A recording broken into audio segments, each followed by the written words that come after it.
pengalamannya dari Iya, awal. terima kasih kepada Ana atas kesempatannya hari ini ya. Jadi, kenalin, nama saya Mita Adisti Putri, bisa dipanggil Mita. Saya lulusan psikologi dari Universitas Syakuala Banda Aceh. Karena hari ini mau sharing-sharing ya tentang gimana sih apa pendekatan terapi tentang psikologi gitu. Jadi saya mau sharing nih selama di kampus dulu, saya itu beberapa kali ikut kegiatan sosial karena emang basicnya psikologi, jadi kegiatannya juga yang berlandaskan ilmu psikologi. Nah, itu kegiatan-kegiatan yang saya lakukan itu seperti kegiatan psikoedukasi. Itu memberikan uh, dukungan psikologi kepada anak-anak di sekolah. Itu biasa untuk peningkatan motivasi belajar, meningkatkan kepercayaan diri mereka, terus gimana sih mereka tuh bisa bergaul tanpa bullying gitu. Jadi sharing-sharing kayak gitu ke adik-adik di sekolah. Selain itu juga saya pernah terlibat dalam kegiatan konseling pada orang-orang tua di beberapa desa di Aceh. Nah, untuk pengalaman organisasi, saya aktif di Himpunan Mahasiswa Psikologi dan juga sebagai pengurus di Ikatan Mahasiswa Psikologi Indonesia. Nah, selain kegiatan di kampus saya juga beberapa kali ikut kegiatan yang ada di luar kampus. Yaitu salah satunya mengikuti pertukaran mahasiswa di Universitas Erlangga Surabaya. Itu selama 1 semester di tahun 2018. Jadi di sana saya mengikuti proses perkuliahan sebagaimana mahasiswa di sana. Terus juga ikut kegiatan yang diadakan oleh BEM fakultasnya dan juga BEM universitas. Jadi di sana juga ikut memberikan dukungan psikologi dalam bentuk psikologi bermain pada anak-anak yang ada di Surabaya gitu. Nah, untuk aktivitas saya sekarang, saya itu sebagai konsultan pendidikan di ruang guru. Jadi di sini saya melakukan kunjungan sekolah, lalu memberikan konseling kelompok kepada anak-anak yang ada di sekolah. Itu lebih ke memberikan motivasi belajar dan meningkatkan motivasi mereka untuk melanjutkan ke jenjang yang lebih tinggi gitu. Selain kegiatan akademik, saya juga pernah mengikuti program magang yang diadakan oleh BUMN. Itu saya mengikuti magang selama 6 bulan di PT Timah Tbk yang ada di Bangka Belitung. Gitu. Selain saya sekarang sibuknya sebagai konsultan pendidikan, saya juga aktif sebagai konselor di Salman ITB. Jadi kan saya sebagai aktivis Salman ITB nih mengikuti kaderisasi di sana. Jadi sekarang kebetulan saya lulusan psikologi, jadi saya diamanahin sebagai konselor di Salman ITB. Gitu. Ya, terima kasih Kak atas Ya, pengalaman-pengalamannya. Bentar, ini kembali ke topik awal ya. ya, Uh, untuk pertanyaan pertama, oh judulnya dulu. ya.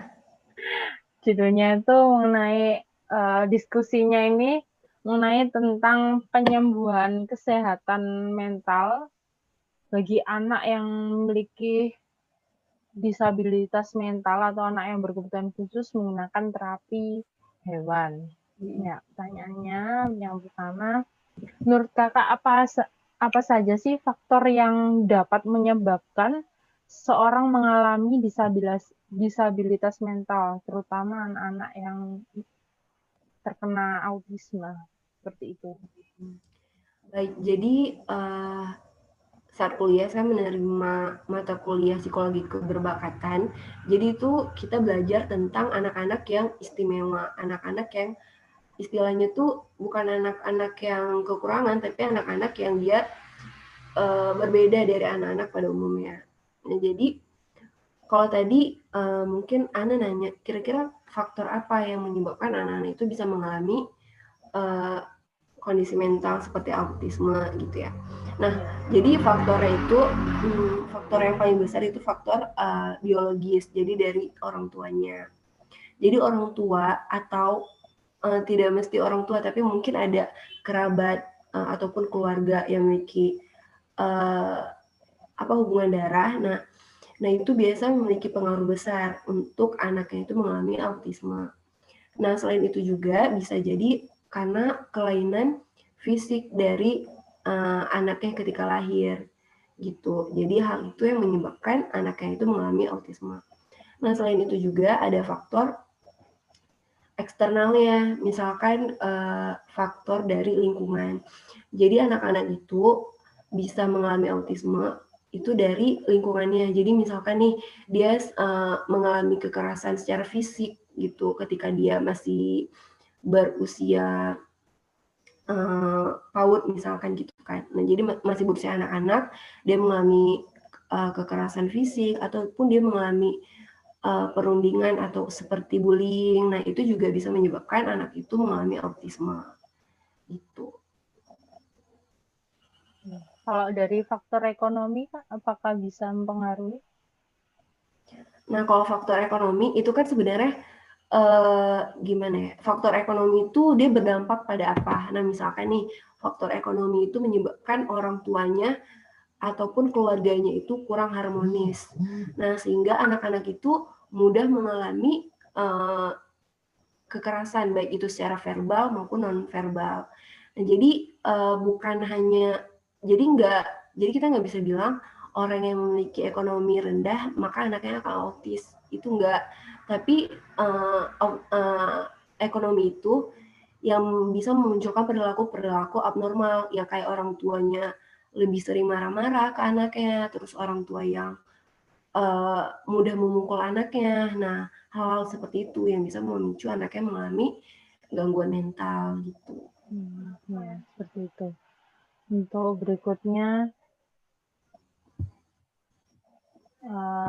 kalau misal anak-anak yang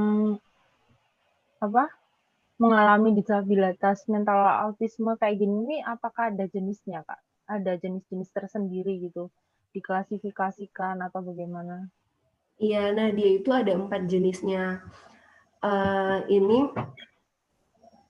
dia yang pertama itu tipenya adalah anak yang dia tidak bisa mengidentifikasi emosinya. Jadi dia kadang-kadang marah, kadang-kadang nangis, kadang-kadang senyum sendiri. Nah, jadi nggak ada stimulus ataupun nggak ada faktornya gitu.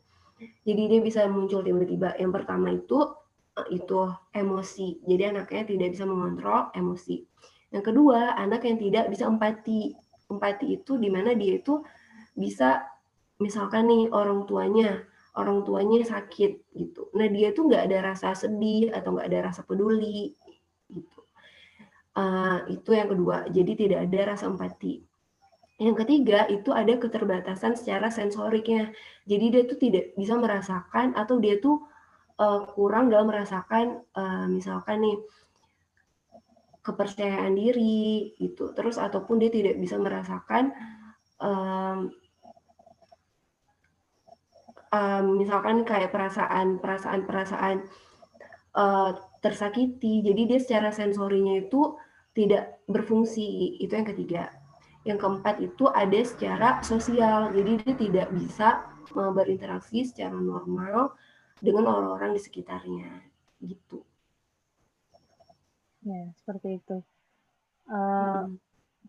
Kalau pada saat mata kuliah waktu itu sih pernah dosen bilang kalau anak autisme atau yang memiliki berkebutuhan khusus pada mentalnya itu terdeteksi pada saat dia umur berapa ya? Masih bulan sih, Kak. Jadi barusan lahir dia nggak ngerespon, nggak barusan lahir langsung sih, cuman beberapa bulan gitu. Kayak anak kecil kan biasanya kalau misal diajak ketawa gitu langsung oh iya ikut senyum kayak gitu itu sekitar berapa bulan gitu, Kak? Saya juga agak lupa. Sekitar 3 atau berapa bulan itu. Itu sih, Kak. Iya benar. Nah itu kalau faktor autismenya itu dari biologisnya, dari kondisi fisik dari si anaknya ataupun keturunan.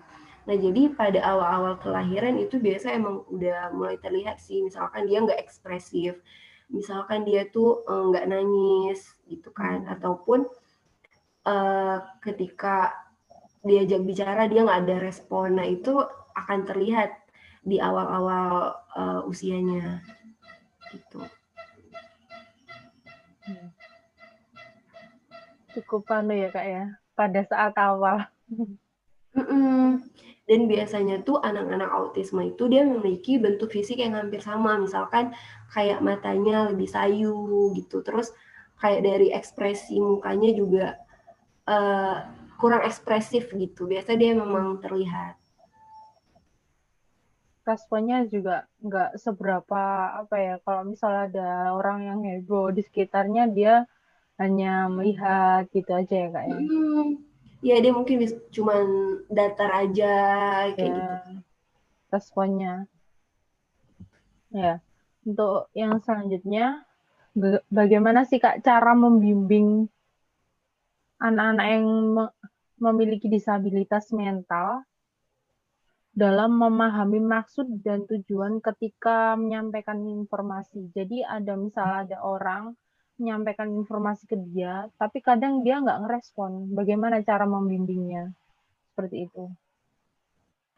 Nah, jadi gimana cara kita menyampaikan informasi kepada anak yang disabilitas mental gitu ya? Iya. Nah, jadi yang pertama, anak-anak itu dia kan dia tuh tumbuh dari orang terdekatnya kan orang tuanya, keluarganya. Nah, jadi informasi apa ya, kemampuan dia dalam menerima informasi itu biasa dilatih dari orang tuanya. Jadi gimana orang tuanya itu mampu melatih anaknya dalam menerima informasi. Jadi nih, misalkan si anaknya ini anak autisme, dia yang susah atau dia sulit untuk menerima informasi. Nah, jadi orang tuanya sudah mulai melatih, misalkan nih, kalau kamu makan kasih isyarat apa, kayak gitu. Kalau lapar, kalau misalnya lapar itu gimana ciri-cirinya. Jadi orang tuanya udah dari kecil udah dilatih anak-anaknya gimana memberikan respon dari informasi. Jika informasi itu bisa dari hal-hal sederhana kan, misalkan anak-anak yang disuruh duduk atau anak-anak yang disuruh diam, kayak gitu kan. Nah itu dapat dilatih dari orang tuanya. Jadi setiap anak itu dia memiliki cara yang berbeda atau kemampuan yang berbeda untuk menerima informasi. Nah itu tergantung bagaimana pendekatan dan ataupun treatment dari orang tuanya, kayak gitu. Berarti dari awal dia para orang tua juga harus kayak responnya harus tahu kalau anak ini tuh benar-benar mempunyai kekurangan, keistimewaan. Iya betul. Jadi Harus sekarang responnya harus benar-benar tanggap lah. iya betul. Jadi kalau di lingkungan kita sendiri biasa kan orang tuanya mungkin yang kurang aware gitu kan, kurang peka. Jadi ya udah anaknya nggak kayak kurang upaya untuk membantu anaknya gitu untuk menjalani hidup. Jadi sekarang itu juga PR bagi kita semua, khususnya praktisi psikologi untuk meningkatkan kepekaan dan kepedulian orang tua terhadap perkembangan anaknya gitu. Tumbuh kembangnya ya, Kak. Mm-mm. Untuk pertanyaan selanjutnya tadi habis dari bimbingan ya. Iya. Selanjutnya, bagaimana sih solusi yang tepat dalam menyembuhkan secara perlahan bagi anak yang memiliki disabilitas mental seperti autisme itu tadi? Cara penyembuhannya. Iya. penyembuhan dalam Jadi artian kayak dia bisa menerima informasi itu terus cara perlahan seperti itu. nah itu kalau anaknya yang dari lahir dia mengalami disabilitas mental, nah itu dia perlu peran penting dari orang tuanya, dari lingkungannya juga, dari keluarganya. Nah jadi di sini yang seperti yang saya sampaikan sebelumnya, jadi orang tua harus aware dan harus peka sama kondisi anaknya gitu. Nah jadi si orang tuanya ini juga harus, jadi kondisi mental anaknya bukan sebagai bencana ataupun musibah untuk keluarganya, tapi di sini sebagai proses tambahan untuk keluarga tersebut, untuk orang tua tersebut untuk mendidik si anak tersebut. Nah jadi yang pertama langkah awalnya itu ya dari peran orang tuanya, bagaimana merespon kondisi si anak. Nah terus juga setelah anaknya udah mulai bisa bersosial, entah itu sama tetangganya, nah di situ peran selanjutnya penyembuhan bisa dengan meningkatkan interaksi sosialnya dengan sepupunya kayak gitu. Nah selanjutnya itu oh ya jadi orang tuanya itu juga harus dari awal memberikan pengobatan misalkan nih seperti terapi gitu. Jadi anak-anak itu anak yang mengalami disabilitas mental jangan jangan diobati itu ketika misalkan pada usia 6 tahun, 7 tahun, tapi memang sejak awal itu memang harus sudah mendapatkan pendampingan dari ahlinya gitu. Udah banyak menemui nggak Kak anak-anak yang memiliki disabilitas mental pada saat praktek ataupun magang ya? Nah kalau magang sendiri itu belum pernah berhadapan langsung sama anak-anak yang memiliki disabilitas mental. Nah cuman sempat juga menemui gitu, cuman tidak berinteraksi intens sama mereka. Jadi mereka itu saat itu sedang dalam penanganan terapis gitu. Dan prosesnya, jadi kan ini dia kan tidak bisa disembuhkan atau menjadi anak pada, tidak bisa menjadi normal seperti anak-anak lainnya. Hanya saja dia itu bisa ditingkatkan, misalkan kayak tadi ditingkatkan rasa empatinya, terus bagaimana meningkatkan sensorik motoriknya, kayak gitu.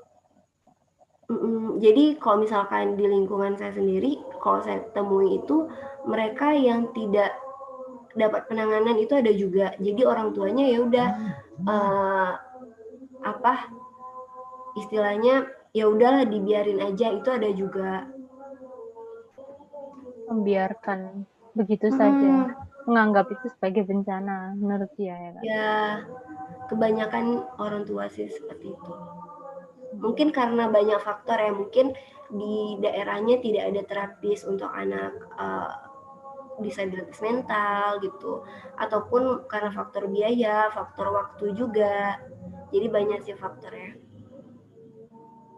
Sosialisasi juga penting sih Kak, kalau misal masalah penyembuhan seperti itu. Ya banyak juga Sosialisasi informasi gitu. banyak juga orang tua yang mungkin tidak tahu ya ini anak saya harus gimana perlakuannya. Ya mungkin karena kurang informasi juga.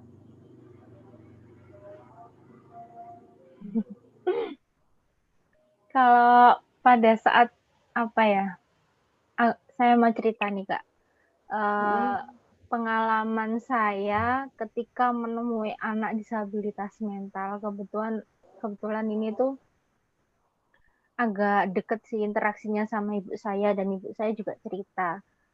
Penyebabnya itu pada saat anak ini lahir, pada saat di dalam kandungan, ibunya itu makan makanan yang berlebihan, gizinya berlebihan. Ibunya ini berlebihan makan seafood.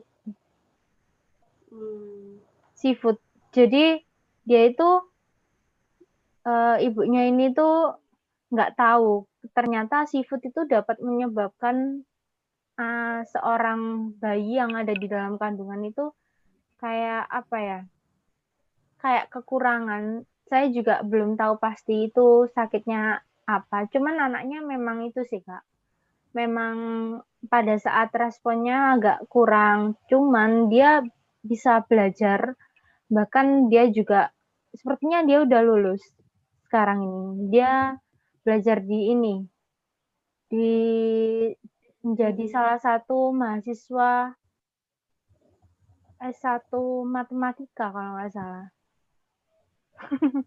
S1 matematika. Iya, faktor dari nutrisi ketika anaknya dalam janin. Nah, itu juga menjadi faktor penyebabnya gitu. Bisa juga banyak kasusnya juga karena ini kayak penggunaan narkoba ataupun penggunaan zat-zat kayak mungkin orang tuanya, ibunya khususnya ya, yang mengkonsumsi alkohol ataupun merokok. Nah, itu juga memiliki peluang besar untuk anaknya mengalami disabilitas mental gitu. Terus selanjutnya, terapi apa saja sih, Kak, yang membuat dia bisa kayak perlahan dia bisa menerima terapi? Apakah terapi dari segi teknologi ataukah terapi dari hewan? Menurut Kakak, yang paling baik? Untuk efektivitas terapi apa yang paling tepat untuk anak autis itu tergantung dari si anaknya. Jadi kan sebelum kita memberikan anak tersebut terapi, biasa kita harus asesmen dulu. Jadi kita harus tahu gimana kondisi mental si anak. Karena kan setiap anak itu walaupun dia sudah didiagnosa autisme, tapi kan dia bisa saja memiliki yang tadi dia kan ada 4 kategori tuh. Nah, jadi dia harus diidentifikasi dulu dia termasuk kategori mana gitu. Jadi harus dilakukan asesmen dulu. Nah, jadi nanti hasil dari asesmen itu yang akan menentukan intervensi. Intervensi itu salah satunya terapi yang akan diberikan kepada anak tersebut. Gitu. Jadi efektif atau tidak itu tergantung si anaknya sendiri dari hasil asesmen dan dari kegiatan terapi tersebut gitu. Tapi kita bisa juga lihat dari fasilitas yang ada di sekitar anaknya. Mungkin nih karena di daerah kita teknologi untuk terapi anak autisme itu masih kurang, mungkin alternatif yang cukup efektif juga ya kan dari penelitian sebelumnya itu juga terapi hewan gitu. Nah, kenapa di Indonesia sendiri kan baru 2019 ya dibentuk institusi untuk terapi autisme dalam berbentuk hewan gitu. Di mana itu, Kak? Institusinya? Kalau boleh tahu. Nah, dari jurnal yang saya baca itu dia di Bali. Jadi mereka membangun institusi terapi lumba-lumba khususnya.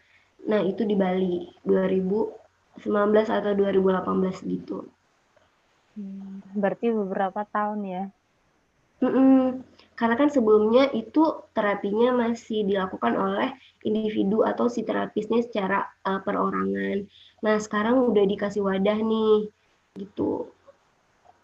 Udah diresmikan juga atau masih hanya kayak hanya di kota itu saja yang mengetahui atau sudah nasional? Udah diresmikan. Ini juga tadi saya baca di artikelnya di jurnal terkait itu. Oh, udah diresmikan. Alhamdulillah kalau gitu. Ada kayak alternatif. Iya, betul. Alternatif. Saya juga pernah lihat sih. Bukan pernah lihat, ini cerita juga dari ibu saya. Kalau misal kayak ikan koi itu bisa menghilangkan stres gitu tuh, kalau boleh tahu faktornya kenapa ya Kak? Kok bisa ikan koi ini tuh bisa menghilangkan stres? Kayak gitu tuh. Nah sebenarnya bukan hanya ikan koi aja kan, tapi binatang-binatang lain juga ternyata, binatang itu bisa menurunkan tingkat stres. Nah jadi, di dalam penelitian 2010 kalau saya nggak salah, nah di situ, menyebutkan bahwa hewan-hewan peliharaan maupun hewan-hewan yang tidak berbahaya ya pastinya, itu dapat, menurunkan stres. Nah, kenapa? Nah, karena di situ, si individunya sendiri, si manusianya sendiri, itu dia bisa, eee, istilahnya dia bisa terapi gitu. Misalkan gini, kita misalkan kita memelihara kucing kan, memelihara kucing, nah di situ kita ada memberi makan kucing, bermain sama kucing, jadi sumber-sumber stresornya kita atau sumber stresnya kita itu kan jadi lebih kecil karena kita lebih uh, apa ya, kita lebih banyak senangnya, bahagianya gitu. Gitu juga misalkan dengan ikan koi tadi. Uh, Ikan koi ya tadi. Iya, ikan koi. Nah, ikan koi. Jadi misalkan nih kita melihat ikan koi dia yang berenang-berenang, jadi kayak pikiran kita lebih jernih aja gitu. Terus misalkan nih kayak kita kan sering apa misalkan lagi stres sama keluarga, sama rekan kerja gitu kan. Nah, jadi binatang itu bisa menjadi istilahnya teman kita, teman ngobrolnya kita. Jadi kita bisa me menyalurkan gitu kan, menyalurkan stres kita itu lewat binatang. Karena kan binatang juga dia tidak menambah masalah kan. Mengurangi, Mm-mm. mengurangi dan menambah rasa apa ya? Rasa senang sih kalau menurut saya. Iya. Gak hanya binatang juga tanaman, terus lihat apa ya? Kalau saya tuh sukanya lihat laut yang luas, Mm-mm. laut yang luas. Jadi kalau misal lihat laut yang luas itu kebetulan saya juga tinggalnya di Surabaya, banyak gedung-gedung yang besar. Jadi kalau misal lihat laut yang luas itu lega gitu. Kalau di sana gimana Kak? Banyak lautnya atau gimana? Di Aceh sendiri? Iya, banyak lautnya. Kebetulan kan daerah saya di pesisir ya.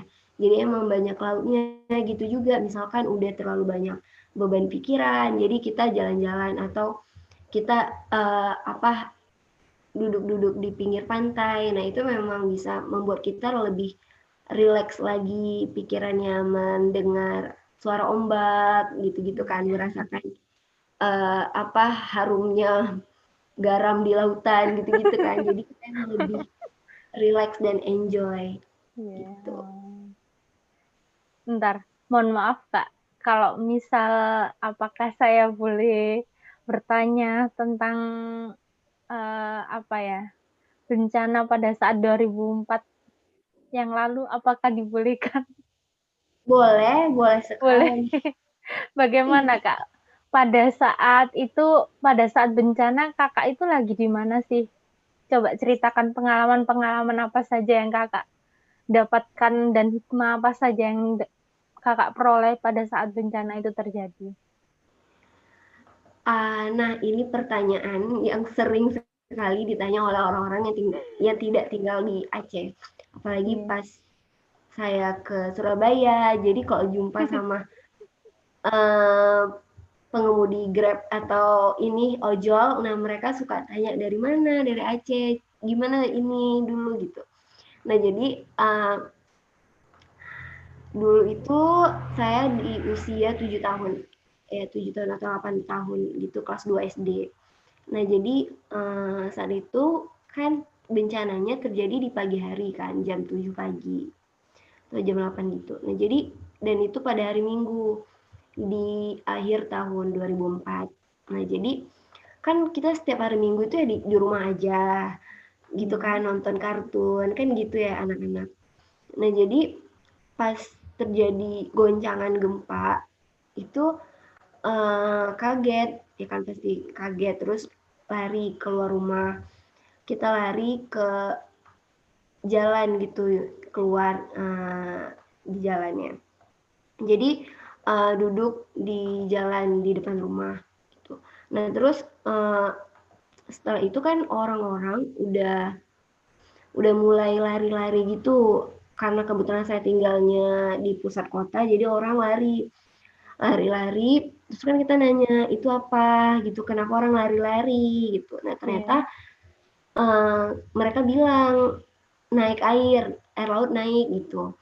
Nah karena kan ini kan pengalaman pertama juga bagi saya, bagi keluarga saya juga. Nah jadi kita nggak tahu ini apa, ya udah akhirnya saya dan kakak adik dan ibu saya kami lari ya udah lari aja, nggak tahu juga mau kemana kan lari, pokoknya menjauh dari laut. Nah itu kami lari,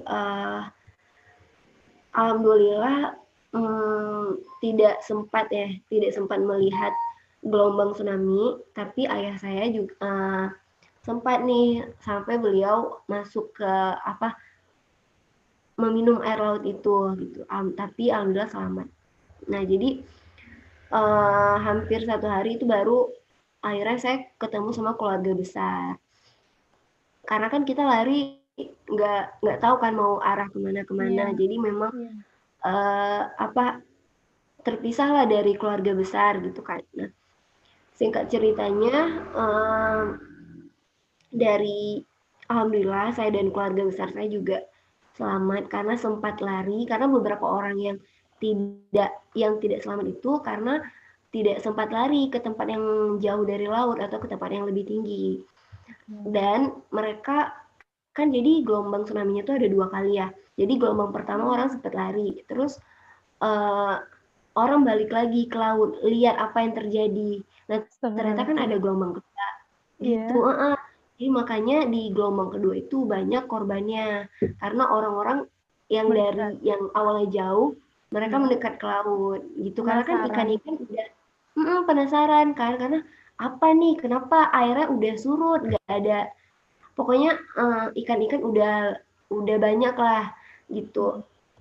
Jadi kan orang entah nelayan yang mengambil ikan ataupun orang-orang yang penasaran gitu. Jadi di situ banyak memakan korban. Nah terus apa ya selama jadi seingat saya gitu kan. Jadi saya alhamdulillah mendapatkan pendampingan psikologi oleh para relawan. Relawan yang saya ingat itu relawan yang ada dari luar ya dari luar negeri bukan dari Indonesia. Jadi mereka itu menghibur anak-anak penyintas bencana itu dengan mengajak menggambar, mewarnai. Jadi dikumpulin nih anak-anak yang korban anak-anak penyintas bencana ini dikumpulkan dalam satu ruangan terus diajak kayak mewarnai, menggambar gitu untuk mereka tuh jadi lebih rileks gitu juga. Nah, jadi hikmah yang saya dapat atau pelajaran yang saya dapat ternyata saya rasakan ketika saya kuliah di psikologi. Jadi karena ketertarikan saya karena kan nggak semua orang-orang di Aceh juga merasakan bencana tsunami ya. Mungkin semuanya merasakan gempa, tapi nggak semuanya merasakan tsunami. Jadi atas dasar hal itu membuat saya itu tertarik sama kebencanaan. Jadi ketika di Aceh dulu sempat 2016 sempat terjadi gempa di salah satu kabupaten di Aceh, saya jadi relawannya gitu. Jadi memberikan dukungan sosial kepada anak-anak di sana. Terus 2018 juga saya jadi relawan di gempa di Lombok. Jadi apa ya pengalaman saya di masa lalu itu yang menumbuhkan rasa kepedulian saya tentang kebencanaan gitu. Mungkin orang-orang yang Iya, jadi mungkin orang-orang yang belum pernah merasakan bencana secara langsung, mungkin dia tidak memiliki apa ya rasa empati, rasa aware yang tinggi gitu kepada sesama penyintas lainnya gitu. Karena bencananya juga apa ya? Benar-benar dahsyat pada Iya, saat awal itu. Sangat sih, mm-mm, kalau menurut saya sangat-sangat apa ya? Saya juga belum tahu pasti ya, karena pada saat itu saya 2004 masih umur 4 tahun. Hmm. Jadi saya hanya kayak, oh iya ada bencana gitu, kayak belum tahu pasti gempa itu kayak gimana. Karena kalau nggak salah dulu pernah Surabaya kena gempa, tapi nggak sedahsyat yang ada di Aceh sampai tsunami gitu sih, Kak. Ternyata seperti itu. Ada informasi tambahan kayaknya tadi itu. Karena bencana jadi ingin apa, ingin mempelajari ilmu psikologi lebih dalam. Kayaknya ini Iya. bentar lagi ini lanjut S2 ini ya. Nah, doain semuanya. Semoga kita diterima. Amin. Kayaknya beneran ini, Kak. Dari cara bicaranya Kakak juga udah sampai Lombok juga ya, Kak, ya? Gimana Iya, itu, Kak, ceritanya? itu pas lagi di Surabaya, kan 2018 tuh. Jadi bulan 8 ya apa gempa Lombok atau bulan 9 gitu. Jadi kan saya udah ada di Surabaya. Nah, Surabaya ke Lombok kan lumayan dekat ya. Nah, jadi saya Iya. mendaftarkan diri lewat Rumah Zakat. Jadi lewat relawan Nusantara dari Rumah Zakat. Nah, mereka mengadakan kegiatan sosial menjadi relawan gempa Lombok. Jadi saya mendaftarkan diri di kegiatan tersebut dan berangkat ke Lombok ketika saya di Surabaya. Gitu. Nah, di situ juga apa ya, kan ketika mereka tahu saya itu dari Aceh, jadi kita kayak senasib gitu loh. Nah, jadi enak Iya. kan sharingnya. Oh, nggak apa-apa, mungkin ada anak-anak yang sedih kehilangan rumah, mungkin ada juga yang kehilangan orang tua. Nah, di sini kita bisa lebih dekat memberikan dukungan psikologis ke mereka gitu.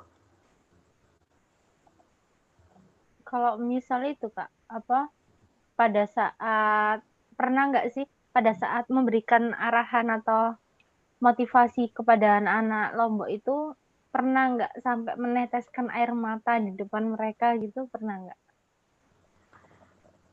Insya Allah tidak, tidak pernah. Karena anak-anaknya juga mereka apa ya? Karena saya datangnya beberapa bulan setelah gempa, jadi tidak ada lagi raut kayak kesedihan atau kedukaan itu udah kurang. Jadi mereka udah mulai mencoba normal lagi gitu. Hmm. Mohon maaf, Kak, yang gempa di Lombok itu pada tahun 2018 ya? Iya, 2018. Itu oh bukan sampai tsunami ya, Kak, ya? Enggak, itu yang di ini kayaknya di daerah mana ya, yang Lampung dan Oh iya di iya, di situ. daerah Jawa Barat, kalau nggak salah itu yang sampai tsunami itu. Iya, tsunami kecil. Nah, di situ juga sempat mendaftarkan diri. Jadi kan akhir tahun 2018 kayaknya bencana yang ada di daerah Jawa Barat itu. Sempat juga mendaftarkan diri, cuman karena udah jadwal pulang ke Aceh ya udah nggak sempet jadi relawan di sana. Gimana, Kak, rasanya jadi relawan? Senang ataukah gimana? Pengalaman-pengalaman banyak ya, Kak, ya? Dari Aceh ke Surabaya, habis ke Surabaya mampir ke Lombok, jadi relawan, terus sudah pernah kemana? Ke ITB ya, kalau nggak salah itu. Iya, Ke ITB juga udah pernah. Gimana, Kak? Jadi apa? Apa ya? Saya beneran belum pernah sama sekali keliling-keliling sampai jadi relawan. Kayaknya nggak dibolehin deh, Kak. Karena itu kan juga faktor persetujuan orang tua juga ya, Kak, ya? mhm, iya benar. Jadi itu sebagai proses belajar ya kalau dari saya sendiri. Jadi belajar itu kan nggak mesti kita di universitas kita aja, kita bisa belajar banyak hal dari luar sana. Misalkan ketika ke Salman ITB, mereka mengajarkan tentang bagaimana kita menjadi muslim yang modern gitu kan.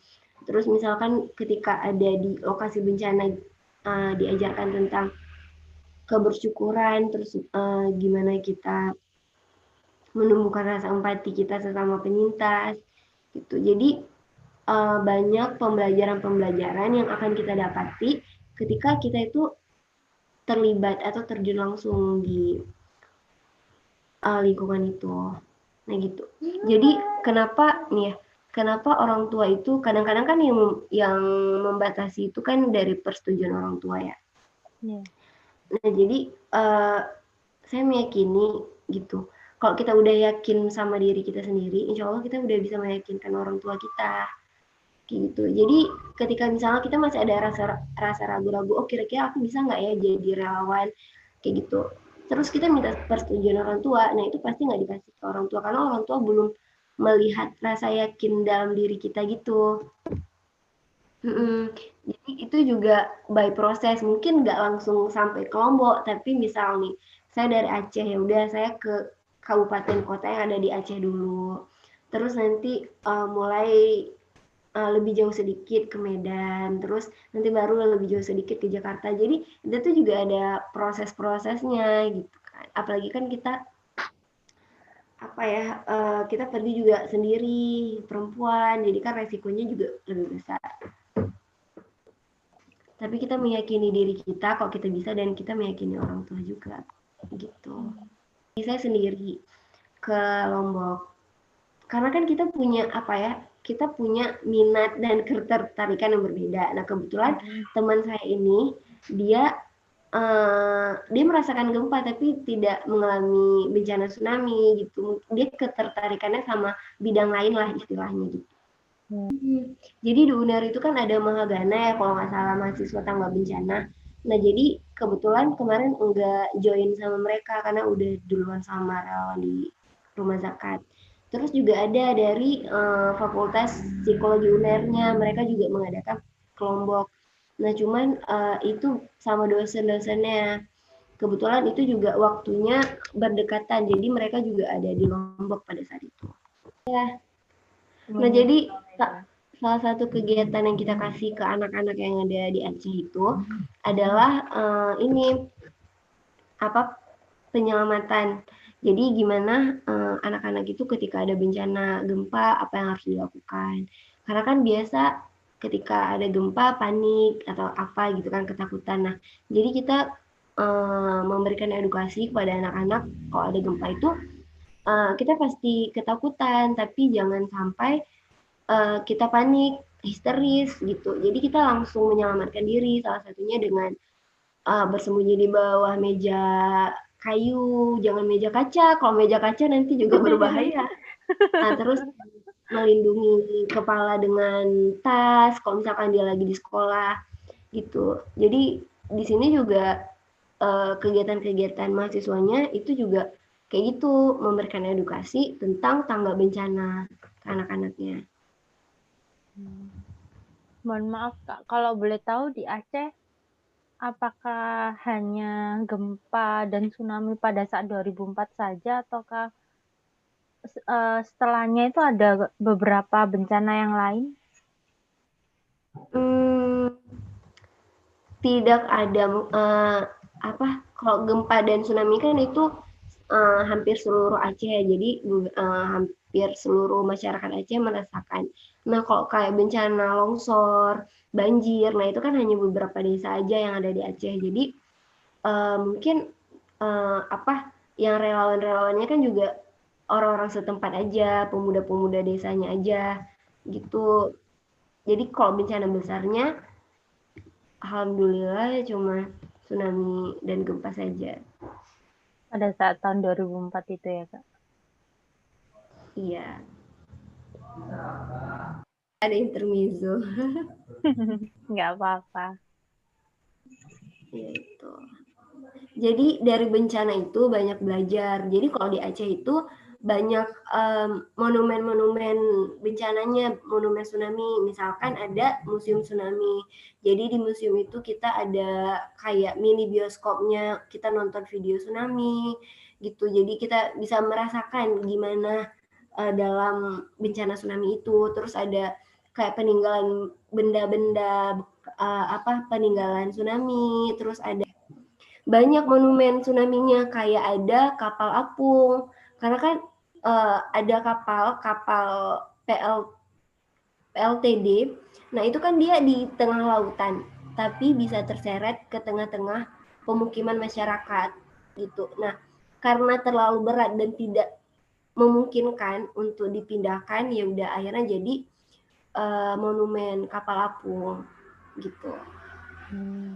Jadi banyak monumen-monumen gempa dan tsunami di Aceh. Banyak budayanya ya Kak di sana Kak?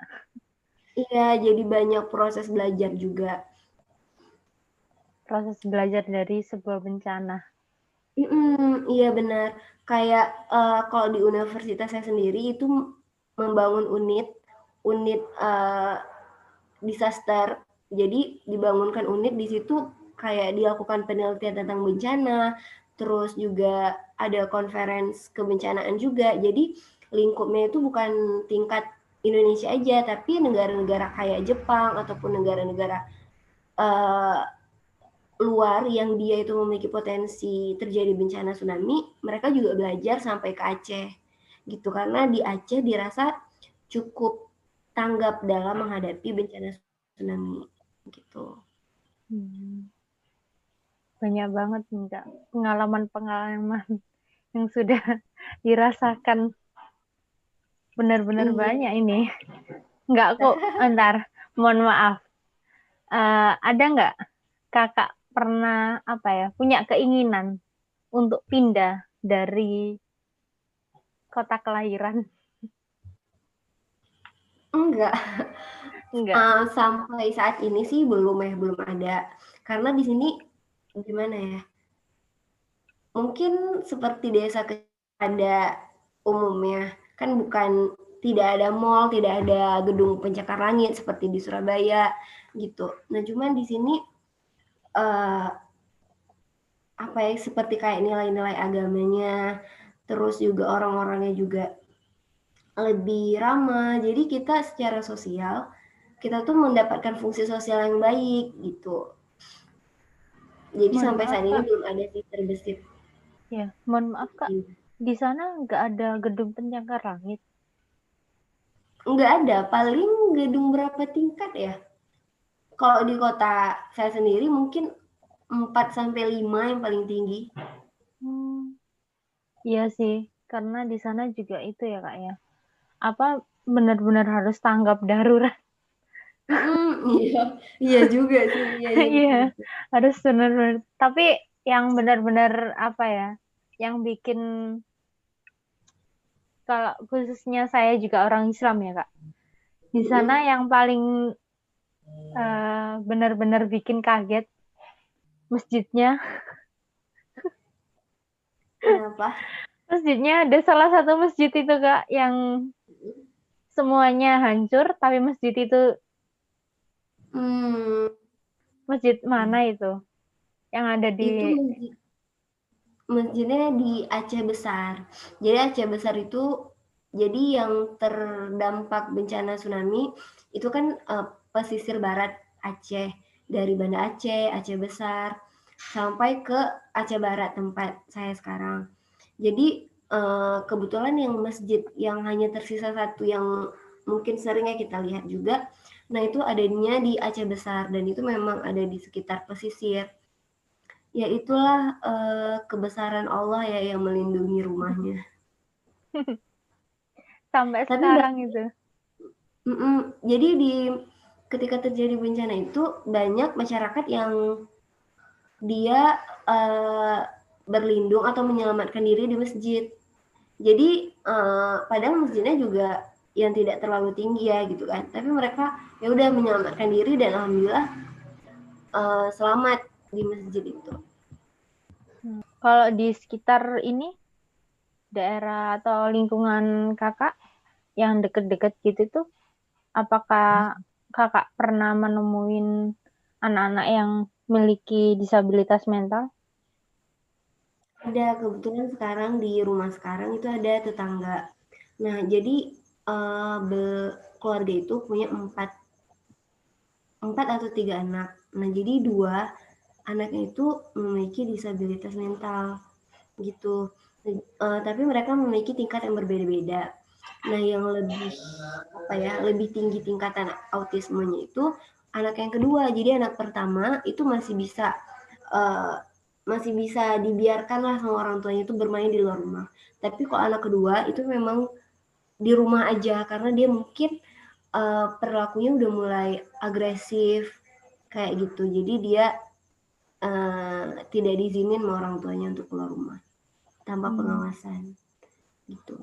Nah, sebelumnya kita kan nggak bisa mendiagnosa atau menjudge anak itu sebenarnya dia tergolong apa-apa. Nah, itu kan yang bisa mendiagnosa kan hanya ahlinya, psikiater ataupun psikolog. Nah, jadi misalkan nih anaknya udah diindikasi autisme. Nah, terus ketika anak-anak dia mengalami disabilitas mental, tentu proses belajar, proses dia menerima informasi berbeda dengan anak-anak pada umumnya.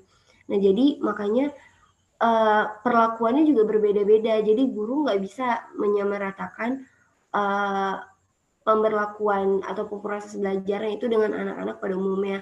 Mungkin pada anak-anak pada umumnya dia diajarkan membaca itu atau mengeja namanya mungkin cuma 1 kali. Tapi pada anak-anak yang mengalami disabilitas itu bisa sampai 10 kali, berulang-ulang kali.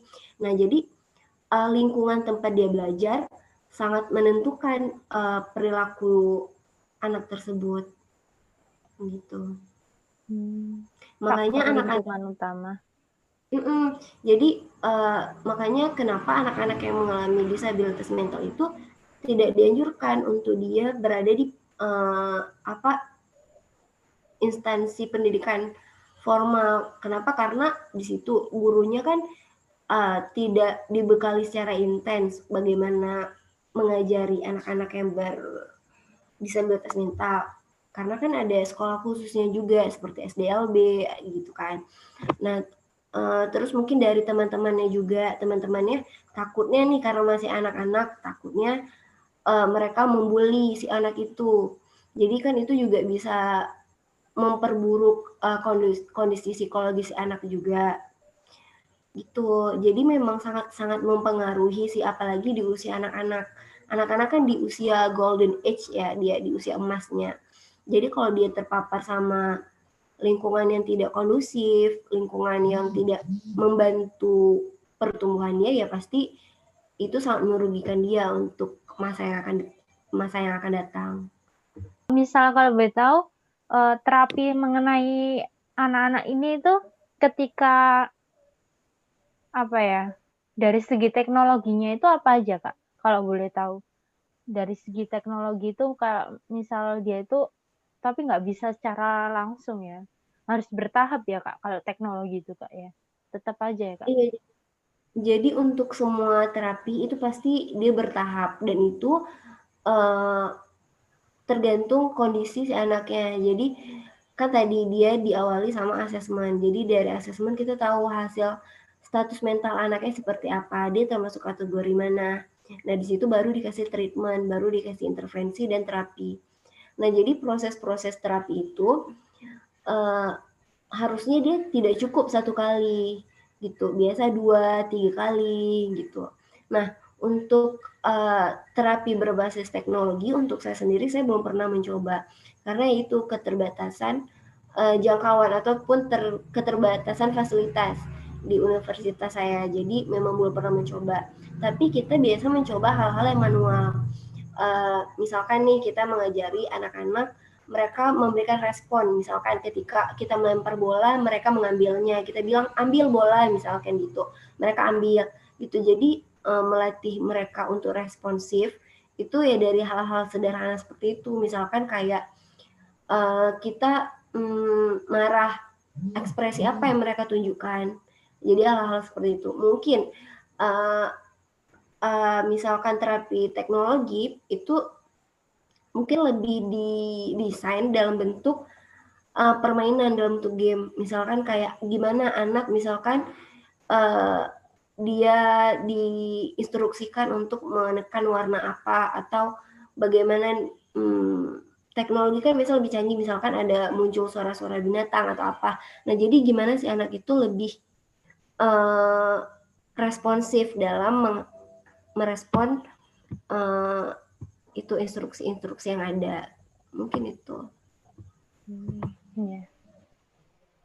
Hal yang sederhana tapi bisa bermakna ya bagi mereka-mereka yang Iya, istimewa. Jadi untuk jurusannya, program studinya itu di bawah Fakultas Kedokteran di Universitas Syakuala.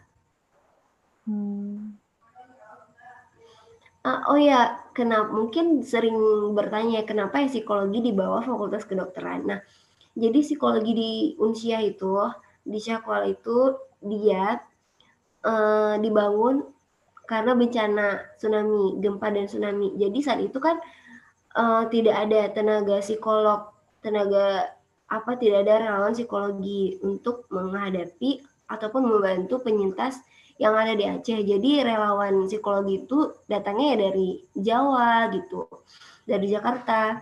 Nah, jadi sehingga pada tahun 2006 dibangunlah jurusan psikologi di bawah Fakultas Kedokteran itu karena psikologi di Unsia itu dia berbasis kesehatan mental. Karena kan kita didirikan berlandaskan kondisi mental masyarakat Aceh yang baru mengalami bencana. Nah, jadi visi misi dari jurusannya sendiri itu untuk meningkatkan kesehatan mental masyarakat di Aceh sendiri gitu. Mikir juga sih, kan daerah yang tadi saya bilang sekarang KKN-nya di daerah 3T di pulau. Nah, jadi pulau itu dia mengalami tsunami. Cuman ini yang menarik, jadi ada satu pulau namanya itu Pulau Semelu. Jadi itu memang nggak banyak orang ke sana. Mungkin kalau di Indonesia kan terkenalnya Sabang ya, Pulau Sabang. Nah, jadi di Pulau Semelu itu mereka juga dampak tsunami. Nah, jadi tapi di situ itu yang menjadi korban kehilangan nyawa itu cuma 3 orang. Padahal kan mereka di pulau kecil gitu kan, emang dikelilingi oleh laut, tapi mereka bisa selamat.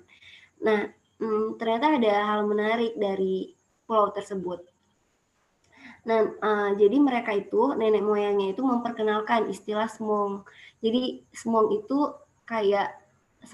artinya tsunami atau air laut yang naik. Jadi mereka tuh udah dihikayat. Jadi kan ada cerita-cerita nenek moyang kalau dulu-dulu tuh pernah naik tsunami, naik air laut gitu ke darat. Nah, jadi mereka tuh udah tahu kisah tentang tsunami. Dan orang tuanya itu, nenek moyangnya juga udah kasih tahu kalau terjadi tsunami itu, terjadi smong, mereka harus lari ke gunung.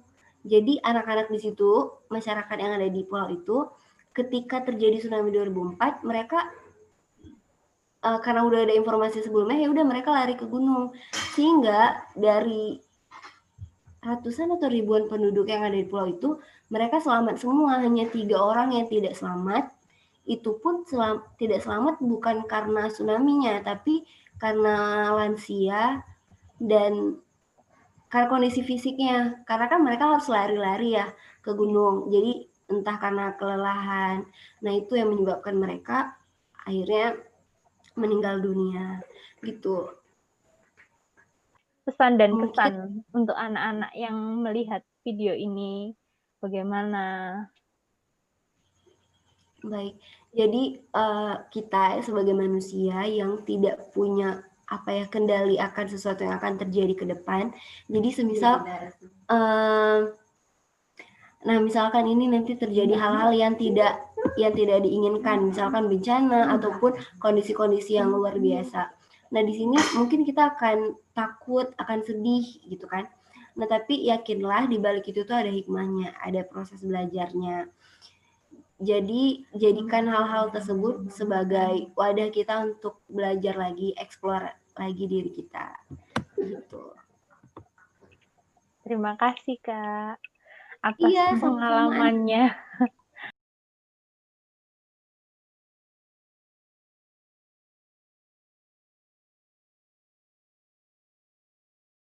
Halo, assalamualaikum, Tanti. Waalaikumsalam. Halo, Bagaimana kabarnya?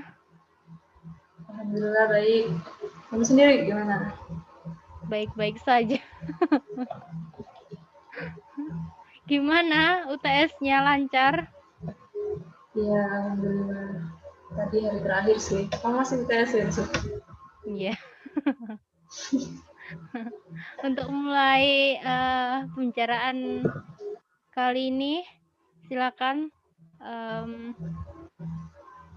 diceritakan pengalamannya terlebih dahulu, habis itu mulai pertanyaannya.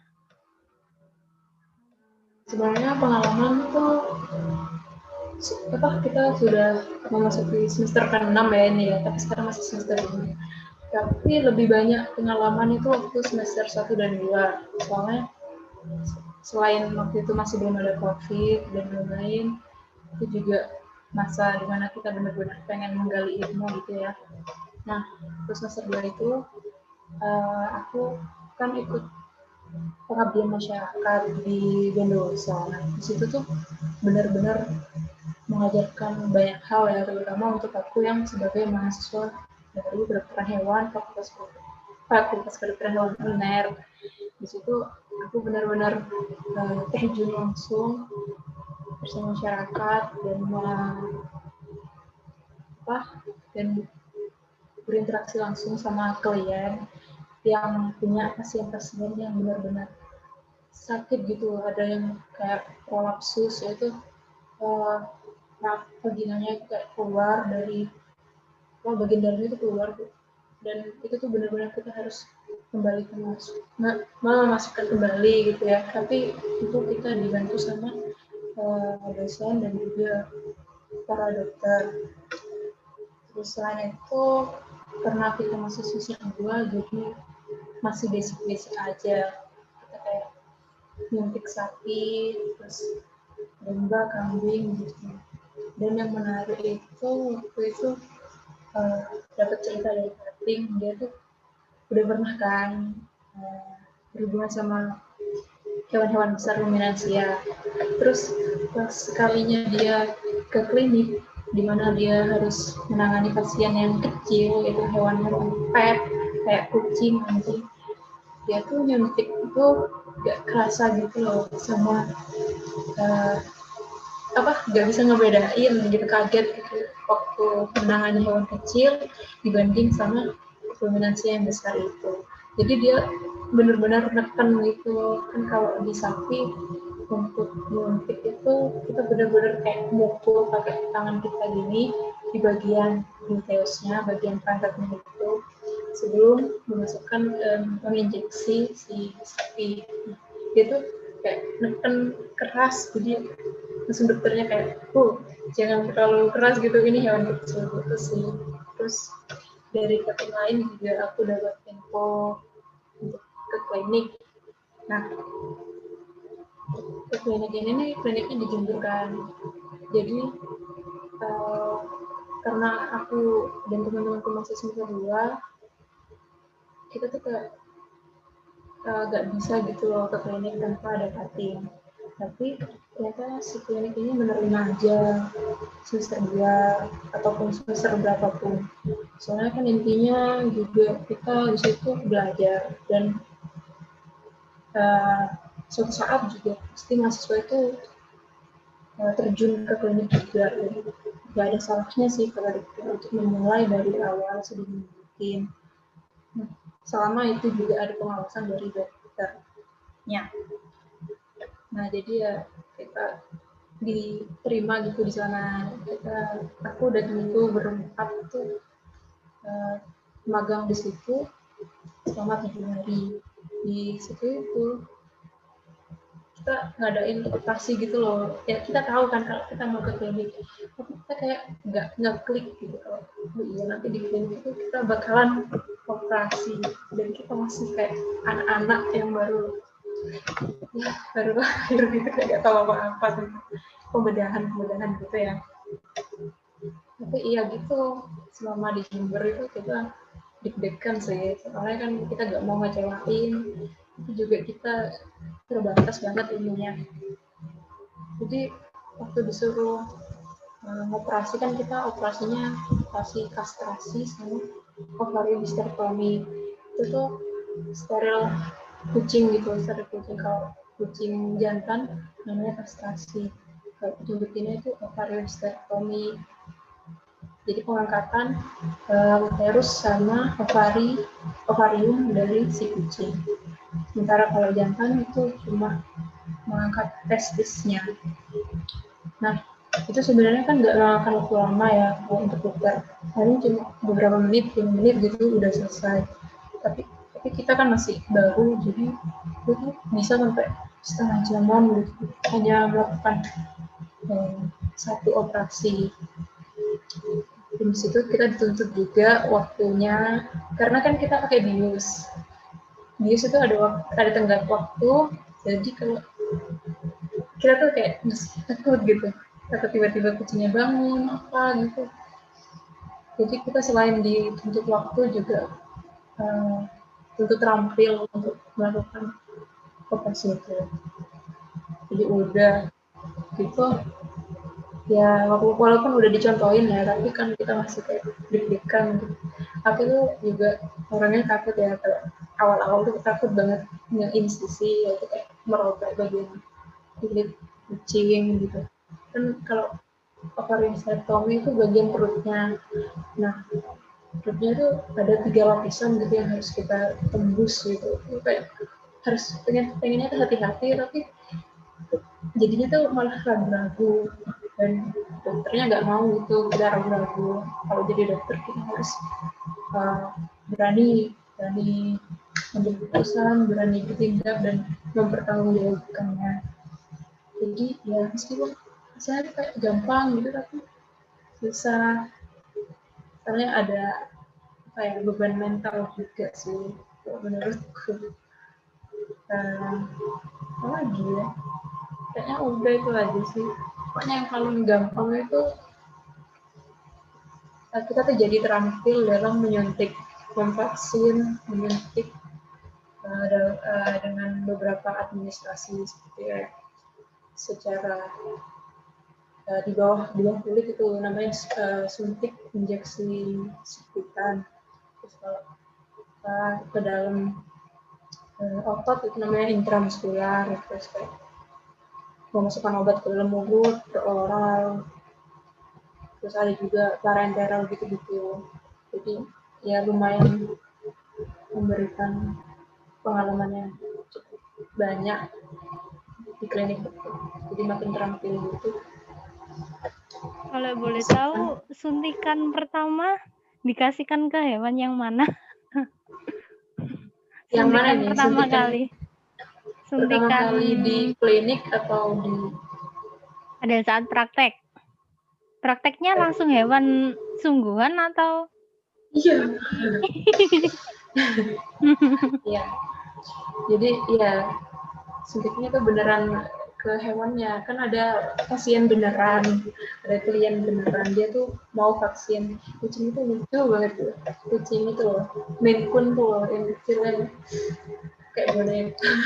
Itu tuh kayak salah gitu. Tapi kalau misalnya sebutan tuh gampang. Jadi tuh kamu ambil lehernya sini, terus kita kan longgar. Jadi kamu tarik itu tuh udah gak nyakitin hewannya. Terus suntikin pelan-pelan. Harusnya gampang. Tapi ya gitu kan, punyanya orang terus dilihatin sama orangnya. Orang itu benar-benar ngelihat sendiri. Orang jadi sih gak ada pembatas si itu yang punya kucing. Ya, si owner ya. Semuanya tuh benar-benar terlihat jelas. Kalau hewan kalau salah dikit langsung meninggal ya? Tergantung kesalahannya seperti apa. Kayak waktu operasi ovariomycetomy itu kan aku juga salah waktu mau kena menginsisi itu kena pembuluh darahnya, tapi itu pembuluh darahnya pembuluh darah kecil, jadi nggak begitu berdampak buruk bagi si hewan. Ya. Terima kasih pengalamannya ya Tanti ya. Kita kembali ke pertanyaan. Kalau boleh tahu hewan apa aja sih yang mampu berinteraksi dengan baik kepada manusia itu? Eh, Intinya itu hewan yang sudah terdomestikasi, yaitu hewan yang udah dijinakkan gitu. Kayak kucing, anjing, itu kan udah jadi hewan Iya, paling peliharaan. umum. Terus ada juga kelinci, kuda, sapi juga bisa, gitu. Babi, terus ya kebanyakan semua hewan yang sudah didomestikasi. Selain itu ada juga hewan yang bisa bisa memiliki bonding sama kita tuh, hewan liar seperti paus abu-abu. Itu mereka tuh kan suka dielus gitu ya bagian kepalanya. Kalau kamu misalnya di tengah laut ketemu sama kamu tuh dia senang, jadinya dia tuh lebih gentle gitu, lebih lembut sama kamu. Terus itu aku pernah baca ada seorang peneliti, dia tuh namanya siapa gitu, dia meneliti gorila. Sudah lama dia meneliti, kan udah berhubungan gitu kan, berinteraksi satu sama lain. Nah, setelah itu dia udah pulang, terus bertahun-tahun kemudian dia kembali ke situ, dan ternyata tuh si gorilanya tuh masih ingat sama dia, masih ngendus-ngendus dia, terus kayak ngebiarin dia tiduran gitu. Kok di dekatnya tuh dia kayak aman-aman aja gitu. Ada Nyaman. juga babon, pokoknya selama kita gak mengusik dan juga tahu lah batasannya, insya Allah aman aja sih. Gitu mungkin. Kalau boleh tahu jenis penyakit apa aja sih yang pernah dialami oleh hewan, terutama jenis penyakit yang dialami juga sama manusia? Kayak persamaannya apakah ada? Seperti batuk, kayak gitu kan biasanya ada kan? Ya, uh, apa ngomongin tentang hewan peliharaan ya, kucing, anjing itu mereka juga bisa kena penyakit kayak diabetes gitu kayak manusia. Terus terus apa lagi ya, sebentar, ada juga penyakit kayak tuberkulosis, itu hewan juga bisa mengalami seperti manusia. Brucellosis, penyakit yang zoonosis itu bisa dialami oleh keduanya, hewan dan manusia, karena itu saling menularkan gitu. Ada manusia yang menularkan, ada juga penyakit itu ditularkan dari si hewan. Diabetes itu bisa itu karena pengaruh apa ya kalau hewan itu? Penyebabnya itu. Sama seperti kayak genetik, terus makanan yang mengandung glukosa yang terlalu banyak itu, terus tanpa ada diet yang terstruktur gitu loh, kalau berlebihan itu juga bisa menyebabkan diabetes. Itu biasanya juga congenital sih, kayak diturunkan di genetik. Biasanya kalau diabetes hewan apa, Tanti? Hewan peliharaan, kucing. Hewan peliharaan. Kalau hewan buas gitu, kan hewan buas kan lebih banyak ini apa? Hidup liar di hutan-hutan gitu, dan makannya pun kadang kan sembarangan gitu loh. Kalau peliharaan kan kadang ada yang mengontrol kayak gitu. Itu gimana? Setahu aku ya, kalau hewan liar itu, hewan buas gitu, itu kan makan itu sebagai suatu need of survival gitu ya. Mereka tuh butuh itu untuk mempertahankan hidup. Sementara kalau hewan peliharaan itu kita yang menyediakan, justru itu malah yang membuat dia rentan diabetes. Soalnya kenapa? Kalau misalnya hewan buas itu cuma butuh makan, sekedar butuh, ya mereka gak mungkin berlebihan makannya, dan juga ada keterbatasan sumber makanan juga di kehidupan liar. Sebentar kalau di rumah kita gitu kan, itu lebih cenderung ke kita yang terlalu memberi banyak makan. Obesitas jadinya juga. Kalau boleh tahu makanan kemasan kan biasanya udah udah dipasarkan ke berbagai daerah ya. Apakah makanan kemasan ini tuh baik untuk hewan peliharaan ataukah tidak? Maksudnya makanan kemasan ini prepack atau kayak makanan yang udah benar-benar udah melalui standar SOP yang benar. Kalau misalnya sesuai standar itu selama kita mengikuti plan-nya di belakangnya itu, dan juga kalau bisa dari rekomendasi dari dokter juga, itu selama terstruktur nggak masalah. Nah, kalau misalnya repack itu sebenarnya kurang bagus untuk kucing, anjing, dan hewan peliharaan. Soalnya kalau repack itu ada oksigen yang berlebih yang nggak diperlukan untuk menjaga makanan ini biar nggak kedaluarsa. Nah, kalau misalnya makanannya ini bukan repack, itu kan udaranya itu yang udaranya itu bukan dari oksigen, itu dari nitrogen. Kalau misalnya kamu repack makanan yang udah dikemas itu udah jadi oksigen dan rentan terjadi itu loh, adanya moisture gitu loh. Jadi lebih baik yang udah dari merek, yang udah jelas mereknya, bukan yang di repack. Repack itu makanan yang diperjualkan bebas tanpa ada merek gitu kah? Nah, iya. Ada juga yang ada mereknya tapi itu nggak tahu kenapa bisa di repack.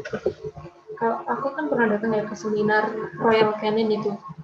Ternyata tuh mereka kan nggak menjual repack, tapi itu oknum aja yang menjual secara bebas gitu loh. Bilangnya sih itu Royal Canin, tapi itu lebih murah dan kayak gitu, cuma ditambahin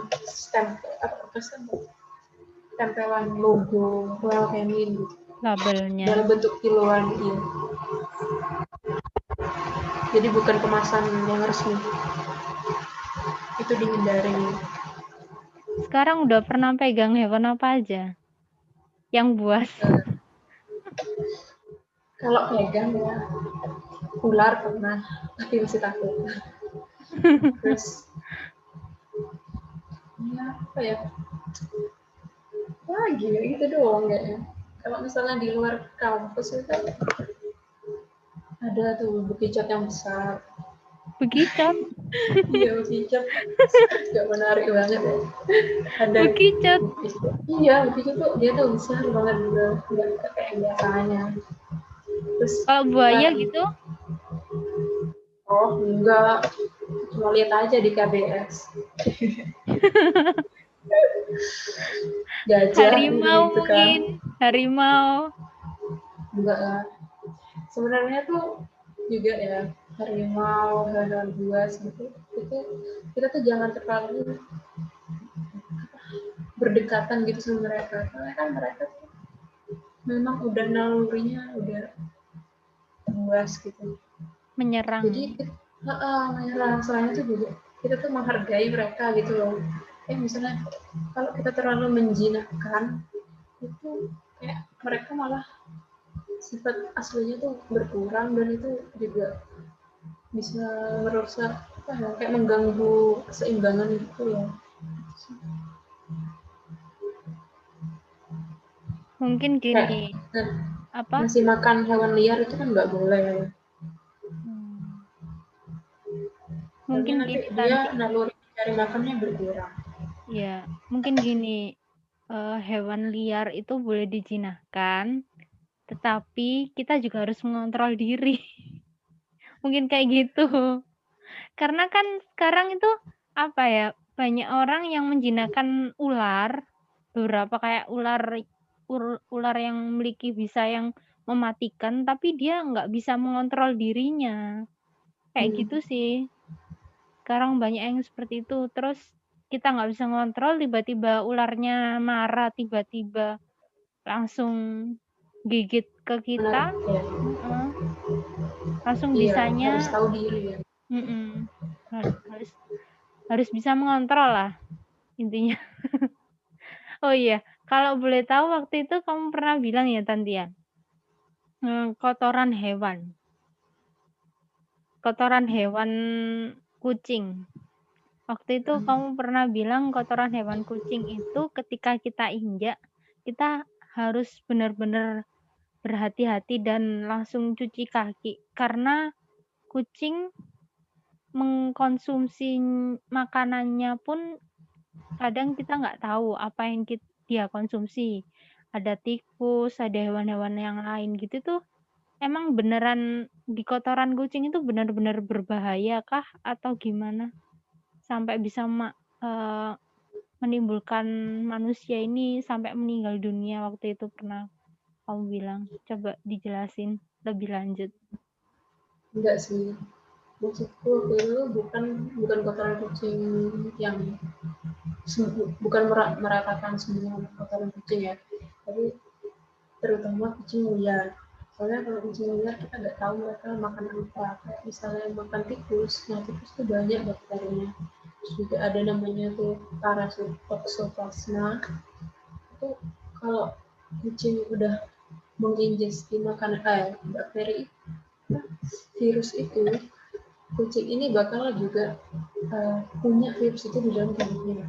Selain dari di pencernaan, dia itu juga bisa sampai ke itunya, ke fesesnya. Jadi kalau misalnya hanya kucing yang terjangkiti oleh Toxoplasma gondii ini yang berbahaya. Soalnya kan kita juga nggak tahu siapa kucing mana yang terinfeksi, mana yang enggak.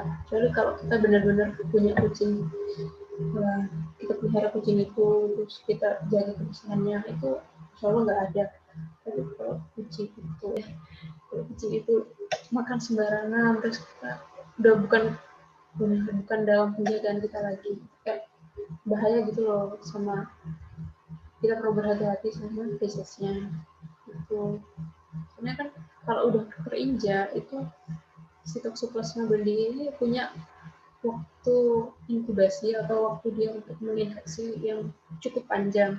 Kalau kita nggak cepat-cepat cuci kaki atau membersihkan apapun gitu ya, tangan atau apa, itu virus itu bisa, parasit itu tuh bisa masuk ke dalam tubuh kita melalui ini, mempenetrasi kaki kita itu kan. Ini kan ada lapisan dan itu tuh benar-benar bisa gitu sampai ke otak, itu bisa. Dan kalau udah ke otak udah gak terselamatkan lagi. Namanya itu toxoplasmosis. Itu sih. Kucingnya juga ada yang itu sih, sampai sakit gitu loh. Ada juga yang kucingnya nggak begitu terdampak. Jadi nggak selalu ada gejala yang kita bisa lihat secara kasat mata. Hewan apa saja sih yang dapat membantu proses terapi bagi seorang yang memiliki disabilitas mental? Kalau menurut kamu apa? Aku baca-baca itu hewan yang paling sering dipakai buat emotional support atau agak psychiatrist assistance itu anjing ya. Terus selain itu ada juga kucing, terus hewan-hewan lucu kayak tupai, guinea pig, hamster, domba, terus ada juga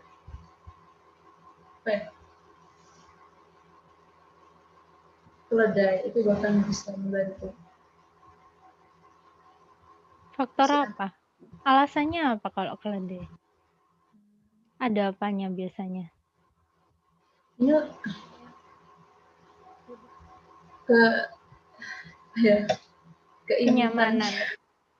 kenyamanan, iya, adorable gitu. Terus mereka juga lebih mudah take care of gitu, lebih mudah perawatannya, terus kayak makannya cuma begitu aja. Mungkin juga bisa meradiasikan suatu kenyamanan dan rasa yang lebih tenang gitu, calm. Kalau boleh tahu di Fakultas Kedokteran Hewan Prodimu itu sekarang lagi melihara apa aja sih, Tan? Banyak hewan eksotik. Contohnya? Ada ular, terus itu lizard. Apa sih lizard? Apa? Gak tahu bahasa Indonesia. Hewan apa itu? Dari mana? Reptil, lizard.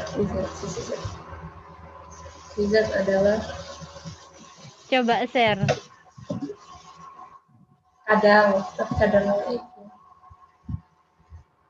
Barusan tahu loh ini. Serius. Kadal. Kadal. Iya.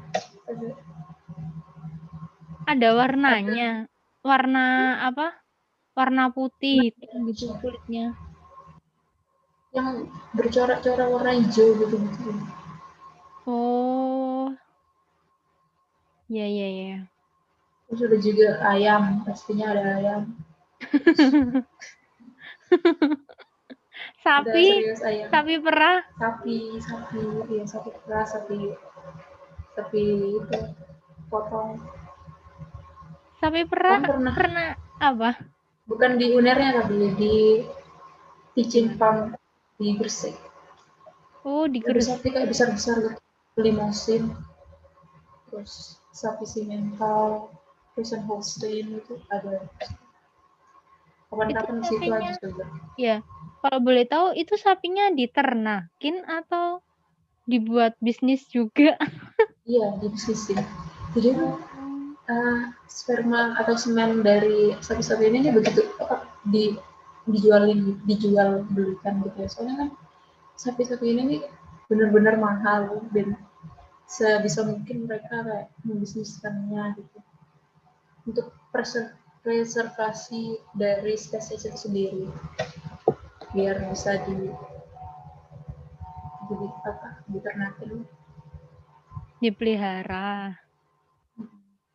Preservasinya emang gimana kalau hewan-hewan seperti itu? ya, Ini kata-kata biasa. preservasi kayak mata kuliahku soalnya. Oh iya. Iya. Nyambut dari bahasa Inggris tak bahasa Indonesia ini.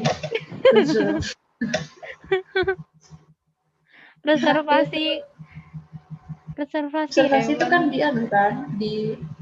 dijaga Kawan. dengan baik, ya kan? Iya, Biar dijaga dengan awet, baik.